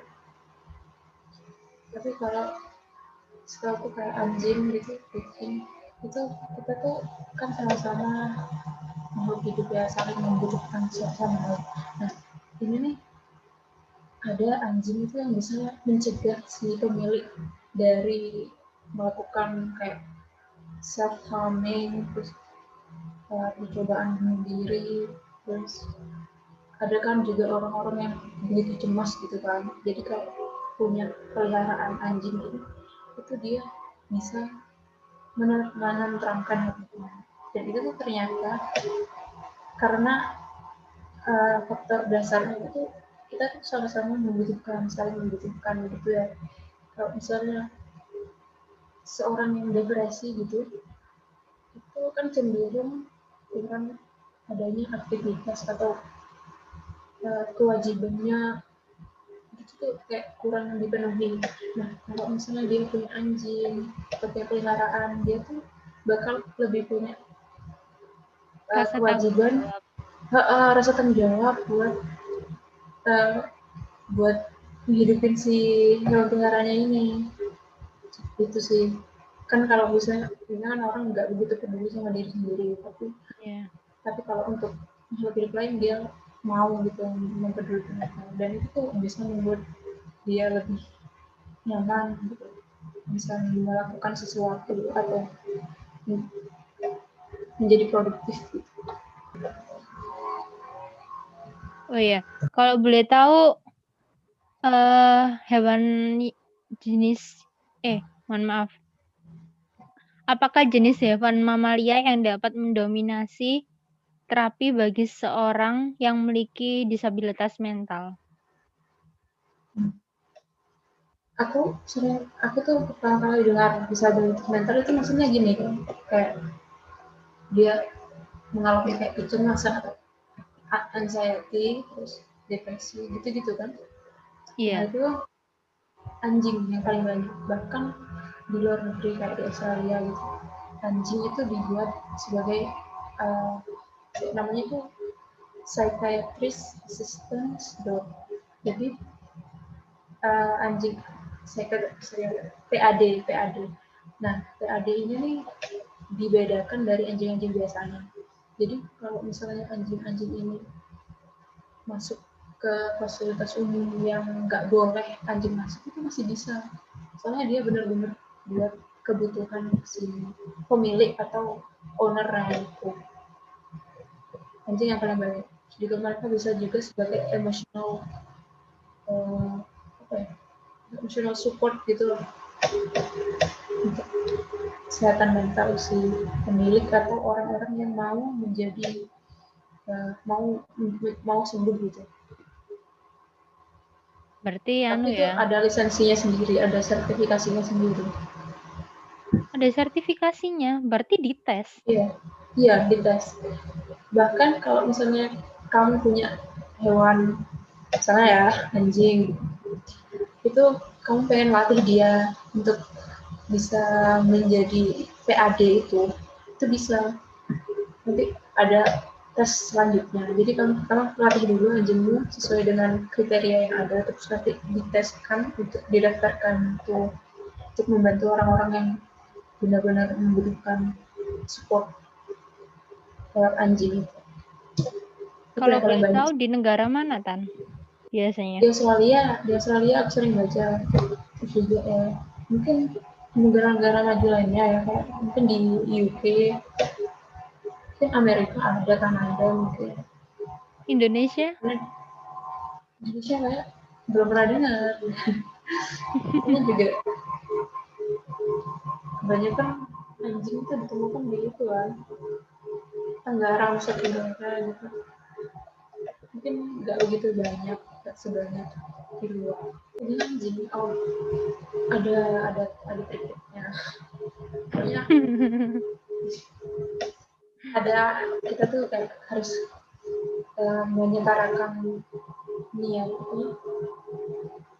Kayak kita tuh duduk gitu, misalnya kan anjingnya duduk atau berdiri, kita nggak mungkin kan megang tuh kita lagi duduk, kita duduk. Terus kalau melakukan pemeriksaan itu tuh moncongnya tuh salah satunya tuh dipegang. Terus juga ada juga gimana bantuan dari asisten kita dari belakang. Pokoknya nggak boleh, hati-hati sih sama dirinya. Terus juga mereka nggak mau dipegang kakinya. Hah? Nggak pernah? Mereka nggak suka dipegang kakinya. Kok bisa? Iya mungkin ya, kalau misalnya kakinya dipegang, lebih keseimbangannya kan juga nggak stabil. Mereka kan juga butuh fondasi gitu. Waktu pemeriksaan sih, terutama di ini. Kalau nantinya sehat mungkin masih mau. Kalau menurut Tanti, hewan apa sih yang paling berkesan? Maksudnya? Pada saat pemeriksaan. Jujur aku belum pernah pegang anjing, belum. Kita juga dapat mata kuliahnya baru semester ini dan prakteknya belum. Hewan yang paling berkesan kelinci. Kenapa? Tapi kelincinya dibuat praktek, dibuat percobaan. Lucu gembul. Kelinci dibuat praktek percobaan, berarti obat. Jadi untuk uji tes obat farmakologi. Berarti dibelah-belah gitu? Enggak. Cuma diinjeksi obat. Jadi dia tuh kayak dibuat stres, kasihan sih. Tapi terus disembuhin. Percobaan obat.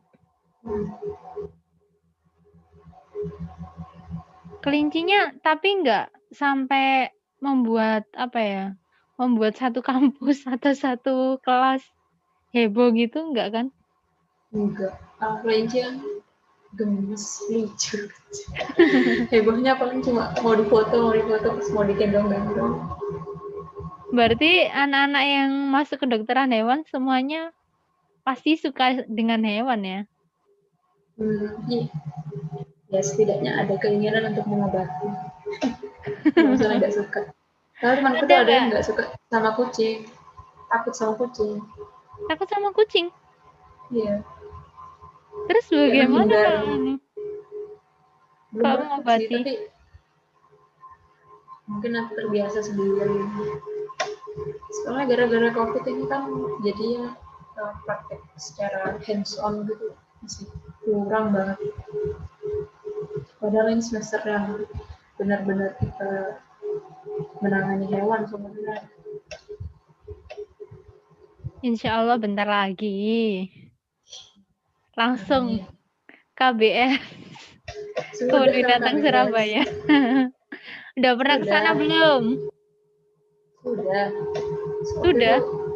Iya, kita waktu itu mengamati kayak onta, ada onta kan ya? Jerapah, gajah, burung-burung, monyet gitu. Oh iya, monyet. Gimana kesannya? Lucu loh monyet. Iya. Ya penurut sekali loh. Kalau benar-benar dilatih, ya enggak? Yang dia pinter. Hewan yang paling pintar menurut kamu apa, Tanti? Aku pengen ngomong anjing. Tapi aku suka ini ikan emas, goldfish. Ikan emas? Di rumah melihara ikan emas? Enggak, aku tuh buat praktek di bedah. Tapi dia tuh punya otak yang benar-benar memorinya tuh benar-benar kuat. Padahal orang-orang tuh bilang memory of a goldfish, tapi ternyata goldfish itu memorinya kuat banget. Berarti ikan emas memorinya paling kuat, iya. Paling tinggi. Nggak tahu paling tinggi, tapi dia benar-benar signifikan lah. Oh iya. Daya ingat. Daya ingatnya ya memori. Kalau menurut Tanti, bagaimana sih keistimewaan hewan sehingga mereka itu dapat menjadi alternatif terapi bagi orang-orang yang sedang mengalami disabilitas mental? Ngomongin anjing lagi, kenapa kok anjing itu istimewa dalam hal ini? Soalnya aku pernah baca ya, kalau misalnya kamu mau melihara hewan burung parrot itu memang bisa mengurangi rasa anxious-mu, depresimu atau apa. Tapi ternyata dia tuh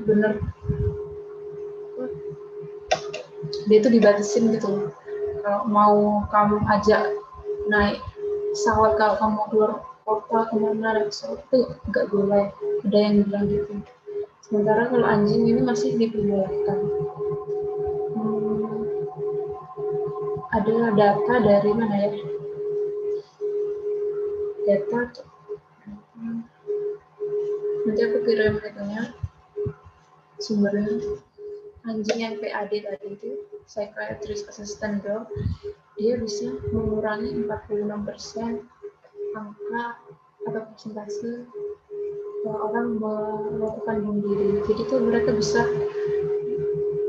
mencegah keinginan seseorang untuk bunuh diri dengan persentase segitu itu 46%. Jadi itu ya karena apa? Karena dia disebutkan apa tuh?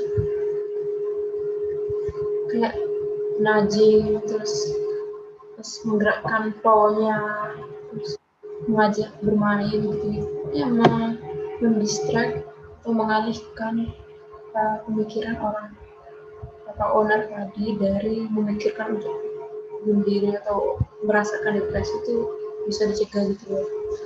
Juga dia bisa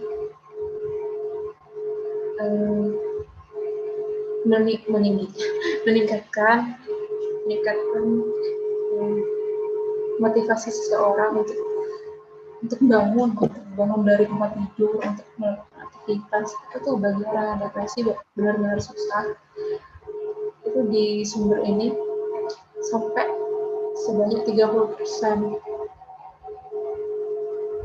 Terus ya tadi yang seperti yang aku bilang, kalau ada undang-undang yang melegalkan anjing PAD untuk masuk ke fasilitas umum, padahal anjing-anjing lain itu nggak boleh masuk. Itu sih Fasilitas umum contohnya? maksudnya. Fasilitas umum ya Ya. kayak aku pernah lihat ya, kayak kafe-kafe itu kan nggak boleh, dilarang, no dogs allowed gitu ya. Kafe itu kan mungkin juga perpustakaan gitu, biasanya ada tanda kayak no dogs allowed, nggak boleh, anjing nggak boleh masuk di depan fasilitas. Itu fasilitas, kalau anjingnya PAD boleh aja masuk. Berarti harus menyerahkan sertifikat PAD dulu. Mungkin iya, tapi mungkin juga ada penanda anjing itu PAD, mungkin kalungnya atau apanya gitu, kurang juga. Kalau boleh tahu, anjing-anjing yang dilatih oleh kepolisian itu anjing yang seperti apa? Oh, itu anjing yang itu ya, yang tegas. Tegas dalam artian Anjing, apa nih? ya kayak pokoknya yang indera penciumannya tinggi, indera penciumannya kuat, terus apa ya, yang kuat apa ya, pokoknya dia tuh kuat gitu, kayak German Shepherd gitu, anjing gembala Jerman. Terus anjing yang hitam tuh Doberman namanya, anjing polisi yang bisa menyerang seseorang yang dirasa punya naluri menyakiti dia. Iya, atau orang yang penjahat gitu ya.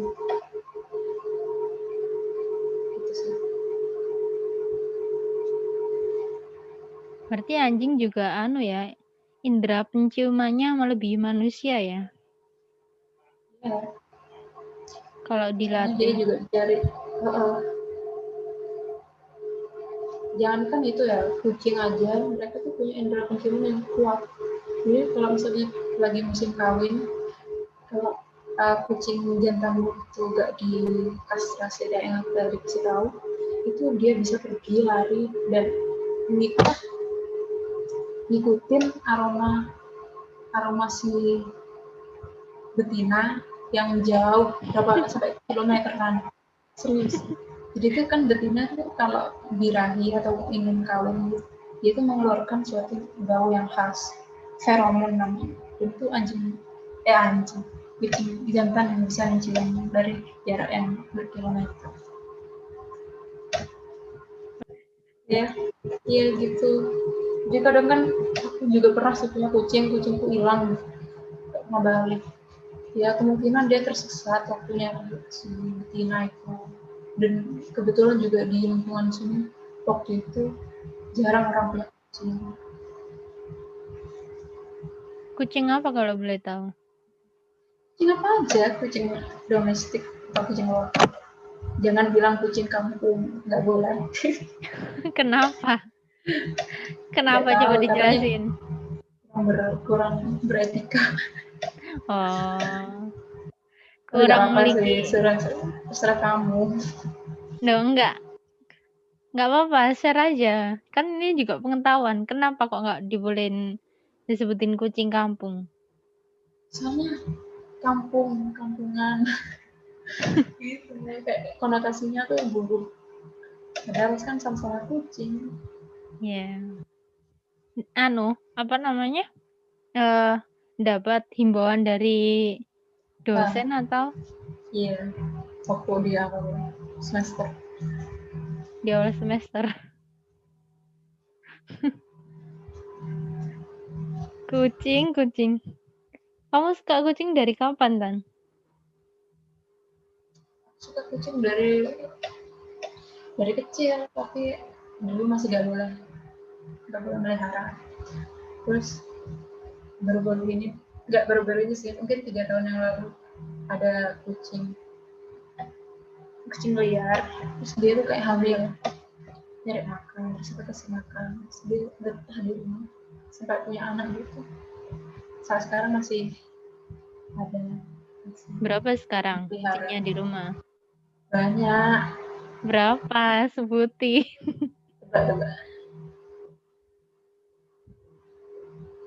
Tebak. 10? 16. 16? Iya, tapi itu sebenarnya ada kucing luar, tapi mereka juga boleh masuk. Berarti kamu sehari-hari memelihara kucing, membersihkan apa segala macam sendirian? Iya, enggak, bapakku biasanya. Oh, iya. Sekarang sharing pengalaman ya. Iya. Nih, pengalamanmu waktu nggak di Indonesia seperti apa? Dalam memelihara hewan. Jujur aku dulu nggak punya hewan peliharaan, memang nggak boleh juga. Kayak ada apartemen flat namanya apartemen. Kebanyakan apartemen tuh nggak membolehkan kita membawa hewan peliharaan. Kecuali mungkin kalau apartemennya lebih mahal ya, mungkin diperbolehkan. Terus juga aku nggak mungkin punya waktu sih untuk pelihara hewan. Tapi aku pernahnya ke kebun binatang. Melihat banyak pinguin, aduh lucu-lucu. Pinguin? Mereka tuh, iya, mereka tuh parade gitu, sore-sore tuh parade kayak orang-orang jejer, terus gitu kayak lucu. Terus masuk ke kandangnya besar, terus mereka bisa nyelon kan, ada kayak bener-bener luas. Kalau boleh tahu kebun binatang di Indonesia sama di negara luar, menurut kamu perbedaannya di bagian apanya? Perbedaannya benar-benar kebersihan. Di sana tuh kayak gak ada sampah apapun tuh gak ada. Terus mungkin makannya tuh lebih terjamin di sana. Soalnya aku pernah lihat ada sapi juga di sana, ada 2 sapi gede-gede. Gak tahu kenapa sapi itu dimasukkan ke kebun binatang, tapi mungkin dia sapi apa gak tahu juga sih. Tapi itu benar-benar terawat, sapi lo terawat gitu. Terus ya lumayan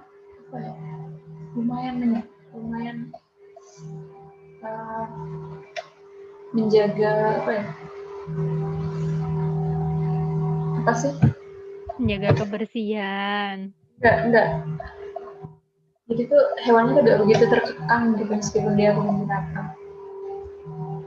Oh, jadi ada panda juga. Kesehatan, terus kenyamanan hewan itu benar-benar dijaga. Iya, lebih diutamakan. Terus ada panda?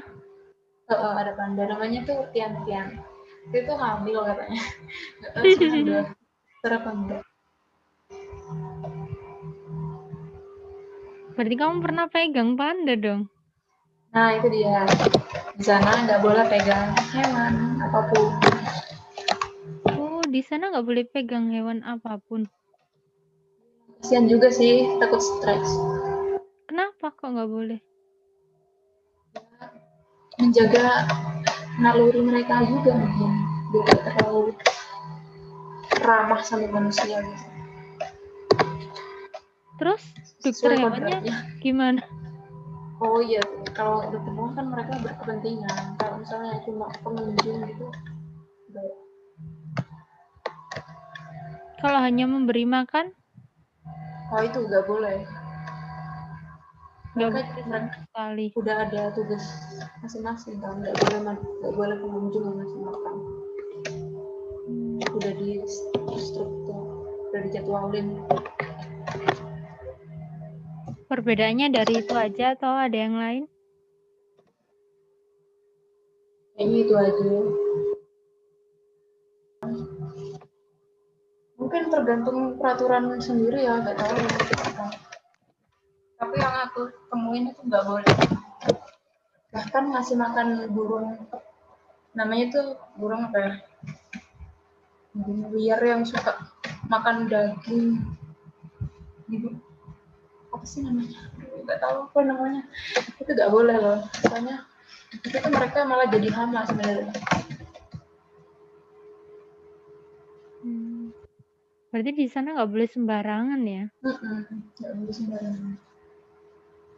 Biar teman-teman lebih tahu, coba perkenalkan dirimu pada saat di sana seperti apa. Udah berapa Biasa tahun aja. dari SMP? Udah lama ya. Aduh, kangen aku. Ingin ke sana lagi. Iya. Di negara mana ya? Coba sebutin. Jadi aku waktu itu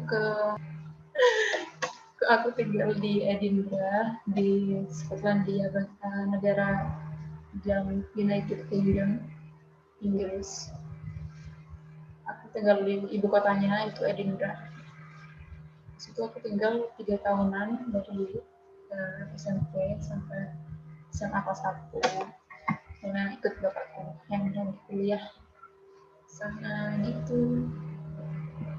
Tapi pas ke Indonesia nggak kaget kan dengan pembelajaran yang ada di Indonesia?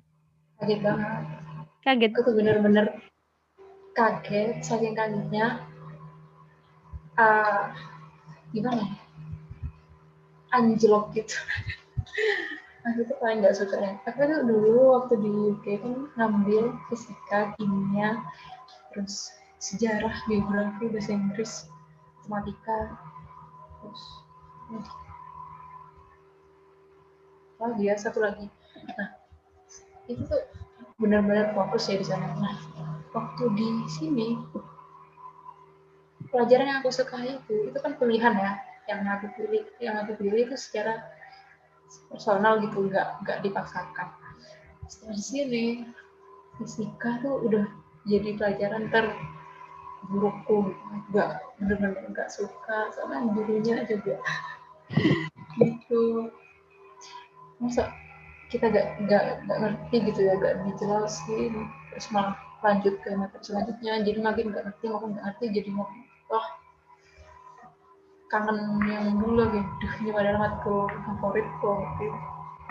Jadi malah tambah gak ngerti apa-apa. Tambah gak ngerti apa-apa. Iya, aku jadi give up gitu. Udahlah, ya kan. Nggak tanya ke temen atau kakak kelas mungkin? Sama. Aku juga ngambil sekolahnya yang deket rumah ya. Soalnya aku waktu itu bener-bener nggak pengen ribet. Kayak ya udahlah semua sekolah sama aku mikirnya gitu. Tapi ternyata mungkin ada bedanya sih. Soalnya waktu di Skotlandia kamu di sekolahan umum kan? Itu bukan sekolah bukan sekolah untuk orang Indonesia, soalnya nggak ada juga. Di sana benar-benar full Inggris. Memakai tes atau langsung pendaftaran masuk gimana?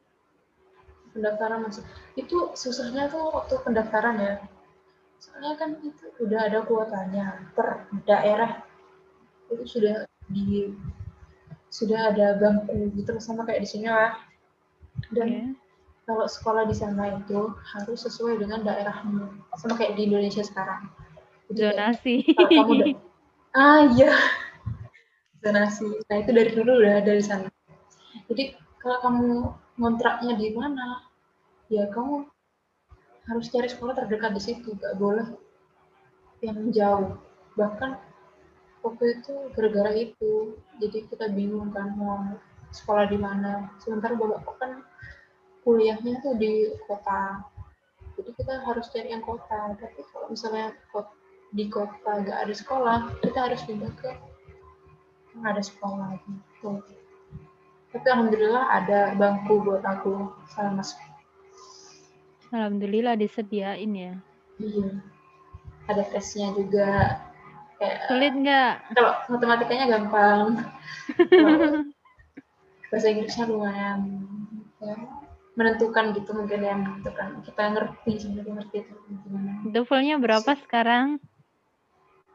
Masih 560, belum nyoba lagi 560. sih.